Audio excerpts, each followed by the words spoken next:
Panguva ine zvosirisa takuona kuti kulutiwa kunoitwa maresources kana kuri kuramba kuchiitiwa kana kwakaitiwa nevari kunzi zvigananda panguva ino zvanzi kudzikisira maforces emunyika yezimbabwe ava kunyatsa kuona kuti people havachinyatswa kuziva the value of money.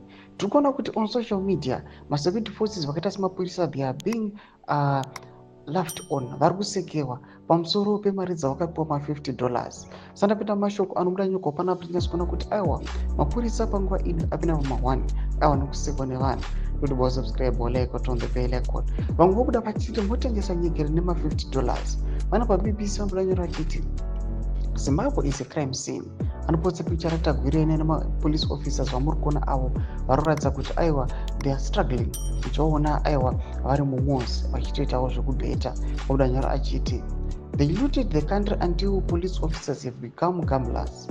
As if it's not enough, they pay them $50 each to defend what they have looted. How can you do that to your country? Ndo mashoko anobuda panapa vanhu vanyatsa kuona kuti aiwa Zimbabwe panguva ino it is a crime scene.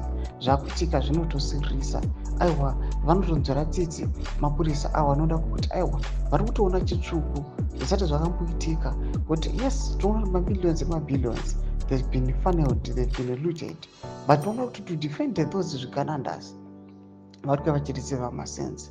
Chitiko chinyatsa kuonekwa nevanhu kunyange nevamwe vari kune dzimwe nyika dzakaita sana South Africa vatoshandisikawo vachiona the police aiwa ichitoresponda kuintimidata macitizens. Chitiko chiri kutoshoka vanhu vachitaura kuti aiwa munyika yezimbabwe the Zimbabweans can fight other Zimbabweans instead of uniting and divide for their own and fight for their own identity. Mashoko ari kuonekwa kunzi aiwa the situation munyika yezimbabwe panguva ino inotosirisa just because people they are now desperate. Tudze mafunguro enyu mutudi pamusoro pechiitiko ichi.